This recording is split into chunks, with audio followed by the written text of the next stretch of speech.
नमस्कार। आज हम एक बड़े दिलचस्प सवाल की तह तक जा रहे हैं। रात के आसमान में जो ये तारे टिमटिमाते हैं, ये आखिर बनते कैसे हैं? और खासकर तब जब हमें पता है कि इनका जन्म धूल और गैस के इतने घने बादलों में छिपा होता है, तो हम इस अदृश्य जन्म को देखते कैसे हैं? नमस्कार। हाँ, ये सवाल वाकई बहुत रोमांचक है। इस पड़ताल के लिए हमारे पास दो अच्छे स्रोत हैं। एक तो है बच्चों के लिए बना YouTube विज्ञान वीडियो, जो गुरुत्वाकर्षण और तारों की मूल बातें काफी आसानी से समझाता है। हाँ, वो ब्रेन कैंडी टीवी वाला है ना? हाँ। काफी सरल तरीके से बताते हैं वो। जी हाँ, वही। और दूसरा एक तारामंडल और वेधशाला का थोड़ा ज्यादा विस्तृत वीडियो है। ये ग्रुजियॉन्स वाला स्रोत तारों के बनने की प्रक्रिया पर कहीं ज्यादा गहराई से बात करता है। बिल्कुल, उसमें तकनीकी पहलू ज्यादा हैं। तो हमारा मकसद है कि इन स्रोतों से सबसे जरूरी और कह सकते हैं हैरान करने वाली बातें निकालें। हम ये समझेंगे कि गैस और धूल के ये विशाल बादल कैसे सिकुड़कर चमकदार सितारे बन जाते हैं और खगोलविद इस पूरी छिपी हुई प्रक्रिया का पता लगाते कैसे हैं। बिल्कुल, चलिए शुरू करते हैं। चलिए इस ब्रह्मांडीय निर्माण की कहानी में उतरते हैं। तो शुरुआत करते हैं एक जानी पहचानी ताकत से, गुरुत्वाकर्षण। ये वही है जो चीजों को जमीन पर रखती है और ग्रहों को उनकी कक्षाओं में। बिल्कुल। और देखिए, तारों के बनने में तो गुरुत्वाकर्षण की भूमिका बुनियादी है, एकदम फंडामेंटल। ये क्या करता है कि विशाल चीजों जैसे तारे और ग्रह के आसपास स्पेस टाइम को वैसे मोड़ देता है। अच्छा। हाँ, जैसे मान लीजिए कोई भारी गेंद आपने ट्राम्पोलिन पर रख दी तो कपड़ा नीचे धंस जाता है ना? हाँ हाँ, बिल्कुल। बस वैसे ही। और यही खिंचाव है जो गैस और धूल को एक साथ खींचने के लिए जरूरी है, जिससे तारे बनने की प्रक्रिया शुरू हो सके। ठीक है, तो ये तारे बनते कहाँ हैं? ये गैस और धूल मिलती कहाँ है? ये बनते हैं विशाल नेब्यूला में। नेब्यूला यानी धूल और गैस के विराट बादल। नेब्यूला। हाँ, इनमें मुख्य रूप से ब्रह्मांड के सबसे हल्के तत्व होते हैं, हाइड्रोजन और हीलियम। और अगर थोड़ा और तकनीकी तौर पर कहें तो इन्हें आणविक बादल या मॉलिक्यूलर क्लाउड्स कहा जाता है। आणविक बादल ये कहाँ पाए जाते हैं? कहीं भी? नहीं, अक्सर ये हमारी आकाशगंगा जैसी जो सर्पिल आकाशगंगाएं होती है ना, उनकी भुजाओं में पाए जाते हैं। और इन बादलों का बेहद ठंडा होना जरूरी है। कितना ठंडा? तापमान सिर्फ कुछ केल्विन, शून्य से लगभग मान लीजिए 260-270 डिग्री सेल्सियस नीचे। बहुत ही ज्यादा ठंडा। बाप रे। और हाँ, उनमें पदार्थ भी काफी मात्रा में होना चाहिए। ये इतने घने भी हो सकते हैं कि अपने पीछे के तारों की रोशनी को पूरी तरह रोक लें। तब हमें ये अंधेरी निहारिकाओं यानी डार्क नेब्यूला के रूप में दिखते हैं, जैसे वो प्रसिद्ध हॉर्स हेड नेब्यूला है। अच्छा, हॉर्स हेड नेब्यूला, हाँ सुना है। तो ठीक है, हमारे पास एक बहुत ठंडा घना गैस और धूल का बादल है। अब गुरुत्वाकर्षण इसे तारे में बदलना कैसे शुरू करता है? क्या ये बस खींचना शुरू कर देता है? हाँ, एक तरह से गुरुत्वाकर्षण धीरे धीरे इन बादलों के कुछ हिस्सों को, जो शायद थोड़े ज्यादा घने हों, अपनी ओर खींचना शुरू करता है। हाँ। और जैसे जैसे पदार्थ खिंचता है, बादल के वो हिस्से घूमने लगते हैं और चपटे होकर एक डिस्क जैसी संरचना बना लेते हैं। डिस्क? जी, उसे एक्रीशन डिस्क कहते हैं। पदार्थ इसी डिस्क से होकर केंद्र की ओर गिरता है। लेकिन यहाँ एक दिलचस्प बात है जो शायद पहली नजर में पता ना चले। जैसे हम सोचते हैं कि गुरुत्वाकर्षण ही काफी है ना? लेकिन एक स्रोत, वो ग्रुजियॉन्स वाला, बताता है कि इन बादलों को अक्सर एक बाहरी धक्के की जरूरत होती है। ये बिल्कुल सही पॉइंट है। सिर्फ गुरुत्वाकर्षण हमेशा काफी नहीं होता। कई बार ये विशाल आणविक बादल काफी स्थिर होते हैं, खुद से ढहना शुरू नहीं करते। तो उन्हें किसी चीज से टकराना पड़ता है? हाँ, उन्हें ढहना शुरू करने के लिए किसी बाहरी घटना, किसी ट्रिगर की जरूरत पड़ सकती है। बाहरी धक्का? किस तरह का धक्का? ये तो बड़ा नाटकीय लगता है। और हो भी सकता है। कई तरह के ट्रिगर हो सकते हैं। जैसे मान लीजिए पास में कोई बड़ा तारा मरा और उसका जबरदस्त धमाका हुआ, सुपरनोवा विस्फोट। अच्छा। तो उसकी जो शॉक वेव है वो उस बादल से टकराकर उसे दबा सकती है, संपीड़ित कर सकती है। या फिर जब दो आकाशगंगाएं टकराती हैं। आकाशगंगाएं भी टकराती हैं? हाँ बिल्कुल, लेकिन ध्यान दें, इसमें तारे नहीं टकराते। वो तो एक दूसरे से बहुत दूर होते हैं, शुक्र है। लेकिन उनका जो गैस और धूल का भंडार है वो आपस में टकराता है और संपीड़ित होता है। ऐसी टक्करों से भी बड़े पैमाने पर तारे बनने लगते हैं। वाह, ये तो कमाल है। और कोई तरीका? एक और तरीका है, सर्पिल आकाशगंगाओं की भुजाओं में मौजूद घनत्व तरंगे, डेंसिटी वेव्स। घनत्व तरंगे, हाँ, ये क्या होती है? इन्हें आप हाईवे पर लगने वाले ट्रैफिक जाम की तरह समझ सकते हैं। जैसे गाड़ियां एक जगह धीमी होकर जमा हो जाती है ना, हाँ, वैसे ही इन तरंगों वाले क्षेत्र में गैस और धूल धीमी होकर जमा होती है, जिससे उनका घनत्व बढ़ जाता है और फिर गुरुत्वाकर्षण को हावी होने का मौका मिल जाता है। तो ये सभी घटनाएं क्या करती हैं? बादल को अस्थिर कर देती हैं, उसे छोटे छोटे सघन टुकड़ों में बांट सकती हैं, जो फिर अपने गुरुत्वाकर्षण के कारण सिकुड़ने लगते हैं। अच्छा, तो ये ग्रुजियॉन स्रोत इन बाहरी धक्कों पर काफी जोर देता है, जबकि वो बच्चों वाला वीडियो मुख्य रूप से गुरुत्वाकर्षण पर ही केंद्रित था। तो कहानी थोड़ी ज्यादा जटिल है। जी हाँ, असल प्रक्रिया काफी जटिल है। तो ठीक है, बादल टूटने लगते हैं और गुरुत्वाकर्षण गैस को और सिकुड़ता है, फिर क्या होता है? क्या ये गर्म होने लगते हैं? हाँ बिल्कुल, जैसे जैसे गैस सिकुड़ती है, कण पास आते हैं, टकराव बढ़ते हैं और वो गर्म होती जाती है। परमाणु एक दूसरे से ज्यादा तेजी से और ज्यादा जोर से टकराने लगते हैं। वो ब्रेन कैंडी वाला स्रोत इसे ऐसे समझाता है कि जैसे परमाणुओं के चारों ओर एक अदृश्य फोर्स फील्ड जैसा होता है, जो उन्हें पास आने से रोकता है। लेकिन जब गुरुत्वाकर्षण उन्हें जबरदस्ती पास लाता है और तापमान बढ़ाता है, तो इतनी तेजी से चलने लगते हैं कि ये फोर्स फील्ड उन्हें रोक नहीं पाते और वो टकरा जाते हैं। इससे और गर्मी पैदा होती है। अच्छा, इस पूरी प्रक्रिया में शुरुआत में पदार्थ केंद्र की ओर लगभग कह सकते हैं फ्री फॉल में गिरता है। जैसे जैसे केंद्र का घनत्व बढ़ता है, वो अपारदर्शी होता जाता है। अपारदर्शी मतलब अंदर जो गर्मी पैदा हो रही है, वो अब आसानी से बाहर नहीं निकल पाती, वो अंदर ही कस जाती है। ओ, इससे तापमान तेजी से बढ़ता है। पहले हाइड्रोजन के अणु यानी मॉलिक्यूल्स टूटकर अलग अलग परमाणु बन जाते हैं। फिर तापमान और बढ़ने पर ये परमाणु आयनित हो जाते हैं, मतलब उनके इलेक्ट्रॉन अलग हो जाते हैं। आयनित? जी, इस सबसे केंद्र में एक बहुत गर्म घना कोर बनता है। इसे ही प्रोटोस्टार कहते हैं। प्रोटोस्टार, तो ये है वो शुरुआती रूप। हाँ, लेकिन ये अभी भी धूल और गैस के एक मोटे लिफाफे में लिपटा होता है। आपने वो अक्रीशन डिस्क का जिक्र किया था, क्या सारा पदार्थ सीधे इस गर्म कोर पर गिरता है? नहीं, अक्सर ऐसा नहीं होता। देखिए, एक सिद्धांत है कोणीय संवेग संरक्षण का। अच्छा, जैसे कोई घूमता हुआ स्केटर जब अपने हाथ सिकोड़ता है तो तेजी से घूमने लगता है। हाँ हाँ, देखा है। वैसे ही सिकोड़ता हुआ बादल या उसका टुकड़ा भी तेजी से घूमने लगता है। नतीजा ये होता है कि सारा पदार्थ सीधे कोर पर नहीं गिरता, वो पहले प्रोटोस्टार के चारों ओर एक घूमने वाली डिस्क में जमा होता है और फिर धीरे धीरे उस डिस्क से होकर प्रोटोस्टार पर गिरता है। ठीक है, तो यहीं पर वो सवाल आता है जो हमने शुरू में उठाया था। अगर ये प्रोटोस्टार धूल के इतने घने बादलों में छिपे हैं, तो खगोलविदों को पता कैसे चलता है कि वहां एक तारा बन रहा है? हम उन्हें सीधे देख तो नहीं सकते होंगे? सही कहा, बिल्कुल नहीं देख सकते। कम से कम दृश्य प्रकाश में तो नहीं, जिसे हमारी आंखें देखती हैं। धूल उसे पूरी तरह रोक लेती है। लेकिन खगोलविदों के पास कुछ चालाक तरीके हैं। अच्छा, क्या तरीके हैं? देखिए, प्रोटोस्टार बहुत गर्म होता है और ऊर्जा निकालता है। उसके आसपास जो धूल है वो इस ऊर्जा को सोख लेती है और फिर उसे इंफ्रारेड विकिरण यानी एक तरह की अदृश्य गर्मी के रूप में फिर से बाहर निकालती है। तो खगोलविद विशेष टेलीस्कोप से इसी इंफ्रारेड सिग्नल की तलाश करते हैं। इंफ्रारेड? तो गर्मी का पता लगाते हैं? जी हाँ, धूल के पार देखने के लिए इंफ्रारेड अवलोकन एक बहुत अहम खिड़की है। ये हमारा पहला सुराग है। वाह, अदृश्य गर्मी का पता लगाना। और क्या संकेत मिलते हैं? कुछ और भी होता है? हाँ, सिर्फ गर्मी ही नहीं, ये बनते हुए तारे अक्सर पदार्थ की तेज धारें भी फेंकते हैं, जिन्हें जेट्स कहते हैं। जेट्स? फुहारों जैसी? हाँ बिल्कुल। जब पदार्थ प्रोटोस्टार पर गिरता है, खासकर उस डिस्क के जरिए, तो अक्सर उसकी जो घूर्णन की धुरी होती है, उसके साथ साथ दोनों दिशाओं में पदार्थ की शक्तिशाली धाराएं या जेट्स बाहर निकलते हैं। दोनों दिशाओं में, ऊपर और नीचे? जी, और ये जेट्स जब आसपास की गैस से टकराते हैं तो उसे चमका देते हैं।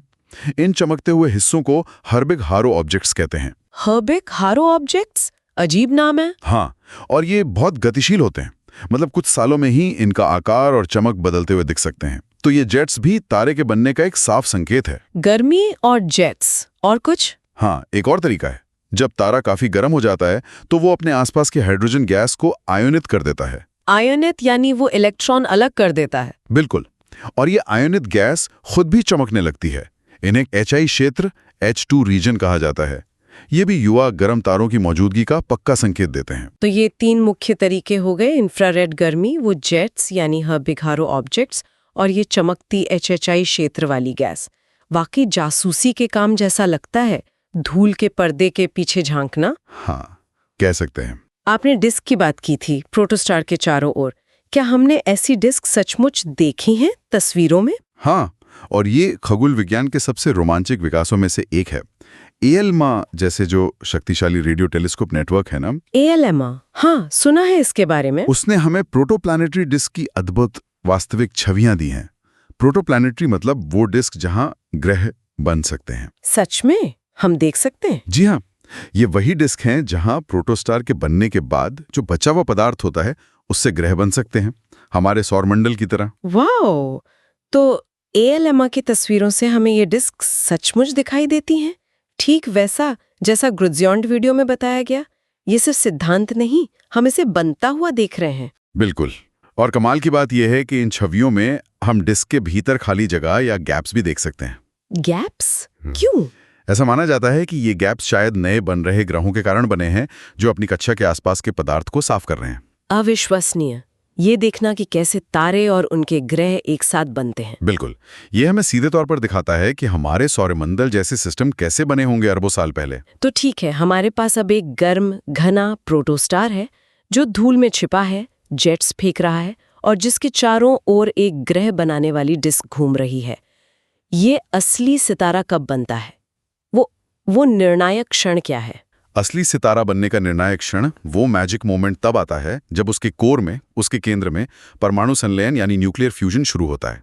Nuclear fusion? हाँ, गुरुत्वाकर्षण ये को इतना ज्यादा दबाता और गर्म करता है, बहुत ही ज्यादा, कि वहां का तापमान और घनत्व इतना बढ़ जाता है कि हाइड्रोजन के परमाणु आपस में जुड़कर हीलियम बनाना शुरू कर देते हैं। यही वो प्रक्रिया है जो तारों को अरबों साल तक चमकने की ऊर्जा देती है। सूरज भी तो यही कर रहा है। हाँ, बिल्कुल यही। इस संलयन प्रक्रिया में भारी मात्रा में ऊर्जा निकलती है। अब देखिए, तारे के अंदर दो विपरीत ताकतें काम करती हैं। एक तो गुरुत्वाकर्षण का अथक अंदरूनी खिंचाव जो उसे सिकोड़ना चाहता है, और दूसरी इस संलयन से पैदा हुई ऊर्जा का शक्तिशाली बाहरी दबाव जो उसे फैलाना चाहता है। जब ये दोनों बल एक दूसरे को पूरी तरह संतुलित कर लेते हैं, बैलेंस कर लेते हैं, हाँ बैलेंस कर लेते हैं, तब तारा सिकुड़ना बंद कर देता है और एक स्थिर अवस्था में पहुंच जाता है। तब हम कहते हैं कि एक असली स्थिर तारा बन गया है। अच्छा, इस हाइड्रोजन संलयन को शुरू करने के लिए कोर में कितना तापमान चाहिए होता है? बहुत ज्यादा होगा। हाँ, बहुत ज्यादा। जो मुख्य हाइड्रोजन संलयन है, जिसे प्रोटॉन प्रोटॉन श्रृंखला कहते हैं, इसमें हाइड्रोजन के मूल कण यानी प्रोटॉन सीधे जुड़कर हीलियम बनाते हैं। उसे शुरू होने के लिए कोर का तापमान लगभग 1 करोड़ केल्विन तक पहुंचना जरूरी है। 1 करोड़ केल्विन? बाप रे! जी, और एक दिलचस्प बात और है। इससे थोड़ा पहले जब तापमान लगभग 10 लाख केल्विन होता है, 10 लाख? हाँ, तब ड्यूटेरियम का संलयन शुरू हो सकता है। ड्यूटेरियम हाइड्रोजन का ही एक भारी रूप है, एक आइसोटोप। ये प्रक्रिया मुख्य हाइड्रोजन संलयन जितनी शक्तिशाली तो नहीं होती, लेकिन ये कोर को और गर्म करने में एक तरह से मदद करती है, जिससे वो 1 करोड़ केल्विन के जादुई आंकड़े तक पहुंच सके। अच्छा, तो ये एक स्टेप जैसा है। हाँ, कह सकते हैं। और जब मुख्य संलयन शुरू हो जाता है और तारे के चारों ओर की धूल और गैस का जो बचा कुचा लिफाफा होता है वो शक्तिशाली तारकीय हवाओं यानी स्टेलर विंड से उड़ जाता है, तब जाकर तारा हमें दृश्य प्रकाश में दिखाई देने लगता है और वो मुख्य अनुक्रम यानी मेन सीक्वेंस अवस्था में प्रवेश करता है। मुख्य अनुक्रम, मेन सीक्वेंस। तो हमारा सूरज, वो भी तो एक तारा है ना? बिल्कुल। बस वो इतना करीब है कि बाकी सब बिंदु जैसे लगते हैं। एक स्रोत में जिक्र था कि ये एक औसत आकार का तारा है, लेकिन पृथ्वी की तुलना में तो ये विशाल है। उसमें लिखा था कि अगर पृथ्वी एक सिक्के जितनी हो तो सूरज लगभग 2.6 मीटर लंबा होगा। सोचिए जरा। हाँ, ये तुलनाएं आकार का अंदाजा लगाने में मदद करती हैं। हमारा सूरज एक सामान्य जी टाइप मुख्य अनुक्रम तारा है, मतलब काफी औसत। और जैसा स्रोत में बताया गया है, तारे कई आकारों, तापमानों और रंगों में आते हैं। हाँ, रंगों का भी जिक्र था जी। जैसे सीरियस तारा जो रात के आसमान में सबसे चमकीला दिखता है, वो हमारे सूरज से थोड़ा बड़ा है, ज्यादा गर्म है और इसीलिए नीले सफेद रंग का चमकता है। और फिर कुछ तो सचमुच दैत्याकार होते हैं। वो UISQT जैसे हाइपर जायंट तारे का जिक्र था। हाँ, UISQT जो हमारे सूरज से 1700 गुना बड़ा हो सकता है। उसकी तुलना में तो हमारा सूरज और पृथ्वी धूल के कण जैसे लगेंगे, ये कल्पना करना भी मुश्किल है। बिल्कुल, तारों का द्रव्यमान यानी उनका वजन बहुत अलग-अलग हो सकता है और यही शुरुआती द्रव्यमान उनके पूरे जीवन और अंततः उनके भाग्य को तय करता है। अच्छा, द्रव्यमान ही सब कुछ तय करता है। ज्यादातर हाँ। तारे अपने जीवन का अधिकांश समय अरबों साल तक इसी मुख्य अनुक्रम अवस्था में बिताते हैं। इस दौरान वे स्थिरता से अपने कोर में हाइड्रोजन को हीलियम में बदलते रहते हैं, ठीक वैसे ही जैसे हमारा सूरज अभी कर रहा है। वो HR डायग्राम वाली बात भी थी। हाँ, हर्ट्सप्रंग रसल आरेख जो तारों की चमक और तापमान के बीच संबंध दिखाता है, उस पर देखेंगे तो ज्यादातर तारे इसी मुख्य अनुक्रम पट्टी पर पाए जाते हैं। ये स्थिरता कब तक बनी रहती है? क्या सभी तारे एक जैसा लंबा जीवन जीते हैं? सूरज कितना जिएगा? नहीं, सभी एक जैसा नहीं जीते। हाँ। ये पूरी तरह से तारे के शुरुआती द्रव्यमान पर निर्भर करता है। अच्छा, कैसे? जो तारे बहुत बड़े और भारी होते हैं, जैसे वो UI स्कूटी या सीरियस जैसे तारे, वो अपने हाइड्रोजन ईंधन को बहुत तेजी से जलाते हैं, कह सकते हैं बड़ी फजूल खर्ची से। ओह, तो उनका जीवन काल तुलनात्मक रूप से बहुत छोटा होता है, शायद कुछ करोड़ साल ही। बस कुछ करोड़ साल? हाँ, ब्रह्मांडीय पैमाने पर यह कम है। वहीं हमारे सूरज जैसे औसत तारे या उससे भी छोटे कम द्रव्यमान वाले लाल बौने तारे होते हैं, वो अपना ईंधन बहुत धीरे धीरे बड़ी किफायत से इस्तेमाल करते हैं। तो वो ज्यादा जीते हैं। मुख्य अनुक्रम तक पहुंचने में भी भारी तारों को कम समय लगता है, जबकि हल्के तारों को ज्यादा समय। तो संक्षेप में कहें तो सितारों का जन्म गैस और धूल के विशाल ठंडे आणविक बादलों में शुरू होता है। फिर अक्सर किसी बाहरी ब्रह्मांडीय घटना जैसे सुपरनोवा या गैलेक्सी का टकराना, उससे इन बादलों को सिकुड़ने का एक धक्का मिलता है। ये एक जरूरी बात पता चली। जी हाँ, वो ट्रिगर। हाँ, वो ट्रिगर। फिर गुरुत्वाकर्षण इन्हें और सिकोड़ता है, जिससे केंद्र में एक गर्म धूल में लिपटा प्रोटोस्टार बनता है। और इस छिपे हुए जन्म का पता हम लगाते हैं इंफ्रारेड गर्मी से, वो जेट से और चमकती हुई गैस से। बिल्कुल। आखिरकार कोर इतना गर्म और घना हो जाता है कि परमाणु संलयन की आग जल उठती है। इस संलयन से निकलने वाली ऊर्जा गुरुत्वाकर्षण के खिंचाव को बैलेंस करती है और एक स्थिर तारा जन्म लेता है जो मुख्य अनुक्रम पर अपना जीवन शुरू करता है। तो गुरुत्वाकर्षण, गैस, धूल, गर्मी, वो बाहरी धक्के और परमाणु संलयन, ये है सितारा बनाने की विधि के मुख्य तंत्र। हाँ, आपने बिल्कुल सही सार निकाला। ये वाकई एक अद्भुत और जटिल प्रक्रिया है जिसमें भौतिकी के कई मौलिक नियम एक साथ काम करते हैं। और जैसा कि हमारे स्रोत संकेत देते हैं, कहानी यहीं खत्म नहीं होती। अच्छा, तारे का जन्म जितना दिलचस्प है, उसका अंत भी उतना ही नाटकीय और विविध हो सकता है। और तारे का अंत कैसे होगा, ये भी लगभग पूरी तरह उसके शुरुआती द्रव्यमान पर ही निर्भर करता है। हाँ, अंत की बात भी आई थी थोड़ी सी कि बड़े तारे जल्दी खत्म होते हैं। बिल्कुल। कुछ तारे, जैसे हमारा सूरज, अपने जीवन के अंत में शांति से फैलकर एक खूबसूरत रंगीन ग्रहीय निहारिका बनाएंगे और फिर सिकुड़कर एक छोटा घना सफेद बौना तारा बन जाएंगे। सफेद बौना, व्हाइट ड्वार्फ। जी, लेकिन जो तारे बहुत ज्यादा भारी होते हैं, उनका अंत एक भयंकर सुपरनोवा विस्फोट में होता है। सुपरनोवा? हाँ, और इस विस्फोट के बाद वे या तो एक अविश्वसनीय रूप से सघन न्यूट्रॉन तारा बन सकते हैं। न्यूट्रॉन तारा? या अगर वे बहुत ही ज्यादा भारी थे तो गुरुत्वाकर्षण की अंतिम जीत होती है और वो एक ब्लैक होल बन जाते हैं। Black hole? हाँ, ब्रह्मांड की सबसे रहस्यमयी और चरम वस्तुओं में से एक। तो द्रव्यमान ही तय करता है कि अंत शांतिपूर्ण होगा या विस्फोटक? बिल्कुल। और ये हमें एक और गहरे सवाल पर सोचने के लिए प्रेरित करता है। किसी तारे का शुरुआती द्रव्यमान ठीक कैसे ये निर्धारित करता है कि उसका अंतिम, अक्सर इतना नाटकीय भाग्य क्या होगा? मतलब क्या चीज तय करती है कि तारा शांति से बुझेगा, या एक न्यूट्रॉन तारे के घनत्व तक सिकुड़ेगा, या फिर स्पेस टाइम के ताने बाने में ही एक छेद, एक ब्लैक होल बन जाएगा? ये वाकई सोचने वाली बात है। हाँ, ये निश्चित रूप से आगे की खोज और शायद किसी और चर्चा के लिए एक दिलचस्प विचार है।